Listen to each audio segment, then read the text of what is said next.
Film की शुरुआत होती है जयप्रकाश से, जो कि एक बिजनेसमैन होते हैं। जहां एक बड़े माइनिंग डील की चर्चा जेपी और मिस्टर गौतम के बीच चल रही होती है। बातचीत के बाद जेपी अपने पीए से कहता है, यह डील हमारे हाथ से बिल्कुल नहीं जानी चाहिए। यह डील 2 दिन के बाद साइन हो जाएगी, तब तक यह बात यहाँ से बाहर नहीं जानी चाहिए। इसके बाद फिल्म की कहानी पहुँचती है पोर्ट पे, जहाँ फिल्म आपको मिलवाती है एक नए कैरेक्टर से, जिसका नाम होता है अजय, जो कि राजेंद्र ग्रुप ऑफ कंपनी में डायरेक्टर होता है। जहाँ अजय को एक फोन आता है जो यह बतलाता है कि माइनिंग डील अब जेपी की होने वाली है। फिल्म में आगे इंट्रोड्यूस होती है जय की, कि राजेंद्र ग्रुप ऑफ कंपनीज के माइनिंग का विभाग देखता है। साथ ही उसे भी एक व्यक्ति का फोन आता है और वह कहता है कि यह माइनिंग डील तुम्हारे हाथ से निकलकर जेपी के हाथ में जा रही है। जहां फिल्म में अजय और जय को दोनों को इस डील के लिए संघर्ष करते हुए दिखाया जाता है। आगे फिल्म में जेपी का पीए जेपी के केबिन में आता है और कहता है, सर टीवी देखिए। जहां टीवी में यह न्यूज आती है, तमिलनाडु में एक बड़ी mining deal Rajendra group of company के हाथ लगी है।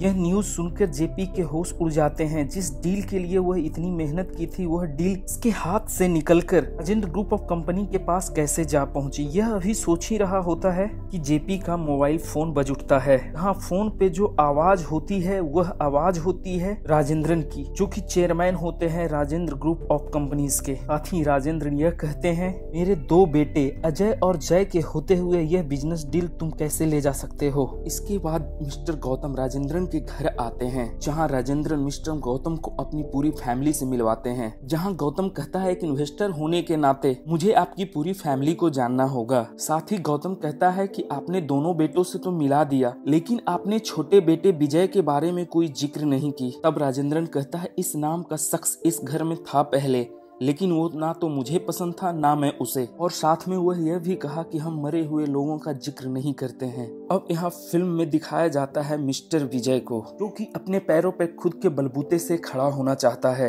यहाँ उसे एक अपनी स्टार्टअप कंपनी को लॉन्च करते हुए दिखाया जाता है। साथ ही कहानी में यह दिखाया जाता है कि सुधा, जो कि विजय की माँ होती है, वह राजेंद्रन से चोरी छुपे विजय से बात करती है और अपने छोटे बेटे का हाल समाचार लेते रहती है। अब यहाँ फिल्म की कहानी फ्लैशबैक में पहुंचती है, जहां राजेंद्रन अपने घर में ही एक पार्टी रखे होते हैं और अपने छोटे बेटे का सभी से परिचय करा रहे होते हैं। साथ ही राजेंद्रन यह कहता है, यह मेरा छोटा बेटा है विजय, जो हार्वर्ड से पढ़कर आया है, और यह मेरे दोनों बेटे अजय और जय की तरह ही कल से हमारा फैमिली बिजनेस संभालेगा। लेकिन विजय इस फैमिली बिजनेस को संभालने से इनकार कर देता है और कहता है कि मैं उस बिजनेस को नहीं चला सकता जिसमें आप अपने तीनों बेटों के बीच में ही कंपटीशन करवा रहे हैं। मैं अपने पैरों पर खुद की काबिलियत से खड़ा होना चाहता हूं। जहां राजेंद्रन विजय की इस बात से नाराज हो जाता है और उसे घर से निकलने की धमकी देता है, जहां विजय इस घर को छोड़कर हमेशा के लिए चला जाता है। कहानी आगे बढ़ती है। सुधा अपने पति राजेंद्रन से कहती है, आपका आगे आने वाला जन्मदिन में हम घर में एक पूजा रखना चाहते हैं, ऐसा पंडित जी का कहना है।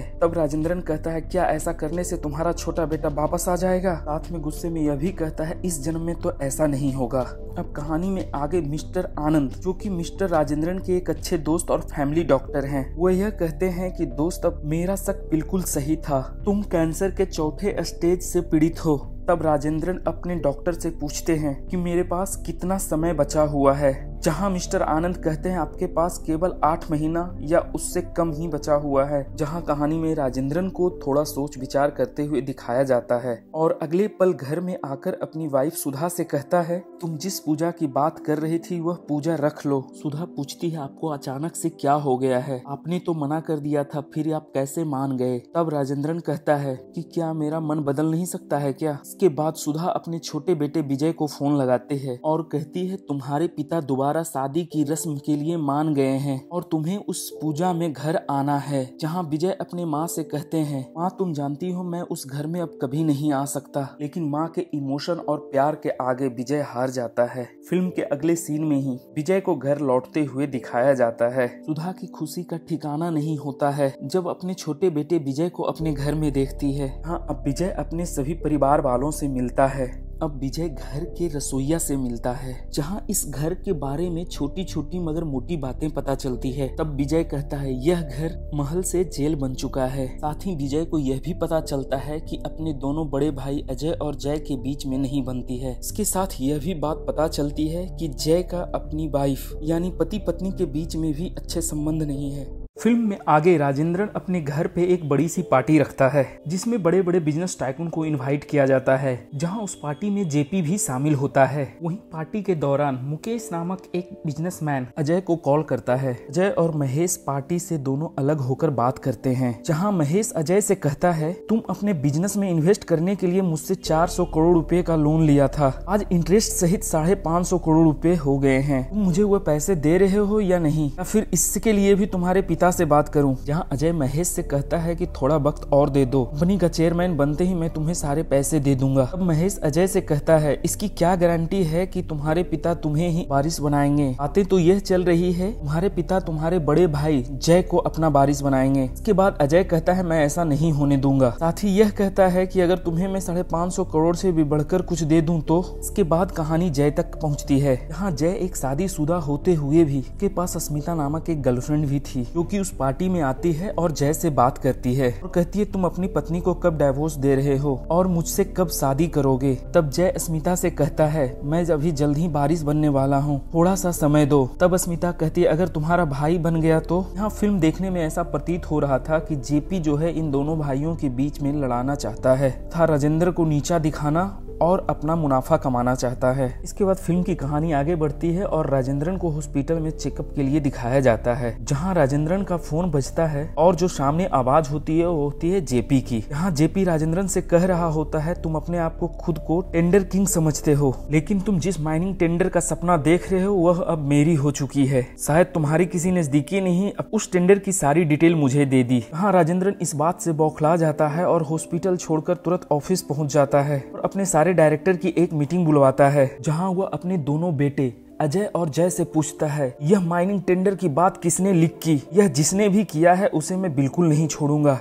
इन्हीं सब बातों के बीच राजेंद्रन की नजर टेबल पर पड़े न्यूज़पेपर पर जाती है। हाँ, विजय के फोटो के साथ विजय की कंपनी के बारे में और उसके इन्वेस्टमेंट के बारे में लिखा हुआ होता है। जहाँ एक बार पुनः राजेंद्रन के घर पे एक पार्टी चल रही होती है और वहाँ एक बार पुनः अस्मिता पहुँच जाती है जय से मिलने और उससे जिद करने लगती है कि मुझे तुमसे शादी करनी है। जहाँ जय अस्मिता से थोड़ा और मोहलत मांगता है। इसी बीच जय और अस्मिता के बीच जय की वाइफ आ जाती है और कहती है कि आज तक मैं तुम्हारे अफेयर के बारे में सुनती ही आ रही थी, लेकिन आज मैंने अपनी आंखों से देख लिया है। वहीं पूरे फंक्शन के बीच में जय की वाइफ जय से तलाक की डिमांड करती है। अब कहानी में अगली बारी थी अजय की। यहाँ उस फंक्शन में महेश दोबारा पहुँचता है और सभी के सामने राजेंद्रन से कहता है आपके बेटे ने मुझसे 400 करोड़ का लोन उधार लिया था और अभी तक इंटरेस्ट के साथ 550 करोड़ रुपए हो गए हैं, जो अभी तक इसने चुकाया नहीं है। एक बात और, टेंडर की बात अजय ने ही लिखी थी, जहां अजय और महेश के बीच हाथापाई होती है और महेश के बॉडीगार्ड अजय पर हमला करने की सोचते हैं। अभी इस लड़ाई के बीच में विजय आ कूदता है और महेश से कहता है ये है घर और वो रहा गेट, और अगर बिजनेस की बात करनी है तो गेट से बाहर, घर में नहीं। और महेश को कहता है कि 10 सेकंड के अंदर घर से बाहर हो जा, नहीं तो जाने लायक नहीं बचेगा। इसके उपरांत राजेंद्रन का फोन बजता है और आवाज होती है जेपी की, जहां जेपी राजेंद्रन से कहता है कैसा लगा मेरा बर्थडे गिफ्ट। साथ ही राजेंद्रन को यह धमकी देता है कि तुझसे सब कुछ छीन कर मैं तुझे कंगाल बना दूंगा। अब राजेंद्रन विजय से पहली बार घर छोड़ने के बाद बात करने जाता है तथा विजय से यहीं घर में रुकने के लिए कहता है, लेकिन विजय अपने पिता से कहता है मुझे यहाँ कोई नहीं रोक पाएगा। इसके बाद विजय अपना सामान लेकर एयरपोर्ट की ओर निकल पड़ता है, लेकिन इसके बाद विजय अपने काम पर नहीं घर पर ही वापस आ जाता है, जहाँ विजय के माता पिता दोनों ही अचंभित होते हैं कि यह वापस कैसे आ गया। और माँ विजय से पूछती है बेटा तू गया नहीं? तब विजय कहता है बस नहीं जा पाया माँ। फिल्म में बैकग्राउंड में डॉक्टर आनंद को दिखाया जाता है, जिससे आपको समझते यह देर नहीं लगेगी कि डॉक्टर आनंद ने विजय को सब कुछ बता दिया कि तुम्हारे पिताजी को कैंसर है। घर में विजय के रुकते के साथ ही राजेंद्रन ने अपने पद से इस्तीफा दे दिया और अगले वारिस के रूप में विजय को आगे किया, जहां यह बात सुनकर जेपी को भी झटका लगता है। इसके साथ ही साथ अजय और जय दोनों अचंभित थे। इसके बाद अजय और जय घर में जाकर अपने पिता के साथ इस बात को लेकर काफी बहस करते हैं कि विजय को आपने वारिस कैसे बना दिया, फिर हम दोनों भाइयों के लिए इस घर में क्या रखा हुआ है, और दोनों भाई वह घर छोड़कर वहां से चले जाते हैं। जहां अब विजय अपने काम की देख रेख के लिए वह पोर्ट पे जाता है, जहां जय पोर्ट पर विजय के ऊपर हमला करवाता है और कहता है कि सब कुछ यहाँ से छोड़कर तू चला जा, इसी में तेरी भलाई है। लेकिन विजय वहाँ सारे गुंडों को छक्के छुड़ा देता है। उसके बाद जय से कहता है मैं यहाँ का बॉस हूँ और मेरे हिसाब से यहाँ तुम लोगों को चलना होगा। दूसरी तरफ अजय बोर्ड मेंबर की सहायता से विजय को चेयरमैन की पोस्ट से हटाना चाहता है, लेकिन विजय इस बाधा को बड़े चालाकी से पार कर लेता है। आगे फिल्म में दिखाया जाता है जय की वाइफ जय को घर में तलाक पेपर भेजती है। यहाँ विजय उस तलाक के पेपर को लेकर अपनी भाभी यानी जय की वाइफ के घर पर जाता है और वहां उन्हें मनाने की कोशिश करता है। इसके बाद कहानी में आगे दिखाया जाता है राजेंद्र ग्रुप ऑफ कंपनी के माइनिंग को सील कर दिया जाता है। यहाँ पता चलता है कि इस कंपनी माइनिंग के 3 डायरेक्टर हैं, इसमें से 2 डायरेक्टर ने इस कंपनी के लिए कंटेंट्स किया है, इसके लिए इस कंपनी को सील किया जाता है। साथ ही माइनिंग ऑफिसर यह बतलाता है कि अगर इस कंपनी को आगे खुलवाना है तो इसके लिए दोबारा से टेंडर किए जाएंगे, जिसकी सबसे ज्यादा हाईएस्ट बोली लगेगी उसको यह टेंडर दिया जाएगा। अब इस टेंडर के लिए 2 बड़े दावेदार हैं। पहला राजेंद्र ग्रुप ऑफ कंपनी जहां राजेंद्रन और उसका बेटा विजय है, और दूसरी तरफ जेपी ग्रुप ऑफ कंपनी जहां इसके साथ हैं जयप्रकाश, महेश, अजय और जय। जहां राजेंद्रन विजय से कहता है हमें बोली बहुत सोच समझ कर लगानी होगी, क्योंकि अजय और जय दोनों को हमारे बिजनेस के पैतरे मालूम है, यह हमारे लिए आसान नहीं होगा। बहुत से प्रतिभागी इस टेंडर में भाग लिए। जहां दूसरी तरफ अजय, जय, जेपी और महेश इस टेंडर के लिए इन्वेस्टर ढूंढ रहे थे और उन्हें इन्वेस्टर मिल भी गया। अब वह दिन आ गया था जिस दिन टेंडर की रिजल्ट की घोषणा थी। जहां दूसरे नंबर पर राजेंद्रन ग्रुप कंपनी, पहले स्थान पर ग्लोबल कंसोर्टियम इंटरप्राइजेज रहा, जो कि जेपी का कंपनी था। अगली प्रक्रिया थी इन्वेस्टर के द्वारा पैसे जमा कराना, जो टेंडर में भरा गया था। इन्वेस्टर समय पर आ तो जाता है, लेकिन यह इन्वेस्टर विजय के द्वारा ही तैयार किया गया था, जहां अब वह पैसे देने से मना कर देता है। अब यह deal automatically Rajendran group of company का हो गया, क्योंकि यह दूसरे नंबर पर था। इसके बाद फिल्म में दिखाया जाता है कि जय की बेटी का किडनैप हो जाता है। हाँ, सारी बातों का छानबीन पता करने के बाद यह पता चलता है कि विजय की भतीजी को ह्यूमन ट्रैफिकिंग वाले गुंडे उठाकर ले गए हैं। हाँ, पुलिस भी इस बात से मना कर दी कि उसकी कोई मदद कर पाएगी। जहाँ विजय 1 मैन आर्मी की तरह अपनी भतीजी की खोज में निकल पड़ता है। काफी मशक्कत, लड़ाई झगड़े और काफी प्रयासों के बाद विजय अपनी भतीजी को घर वापस ले आता है। इसके बाद जय के मन में विजय के लिए प्रेम दिखाई देता है। दूसरी तरफ जय की वाइफ भी इस बात से मान जाती है कि वह अब तलाक नहीं देगी और वह अपने ससुराल वापस आ जाती है।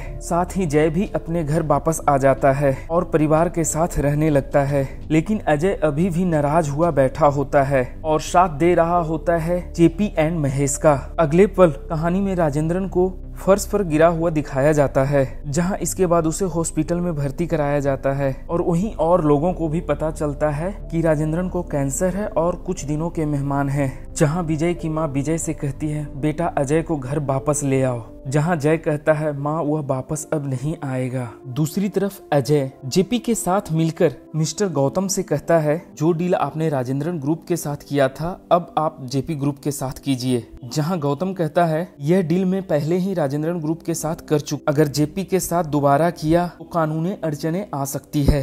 तब अजय कहता है कि ऐसा बिल्कुल नहीं होगा, अभी भी मैं राजेंद्रन ग्रुप में एमडी हूँ, मैं जब चाहूँ उस डील को कैंसिल कर सकता हूँ।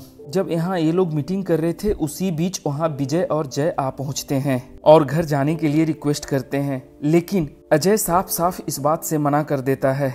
जहाँ विजय कहता है मैं चेयरमैन होने के नाते तुझे मैं एमडी के पोस्ट से हटा रहा हूं। जहां गौतम इस डील को अब कैंसिल कर वहां से चला जाता है।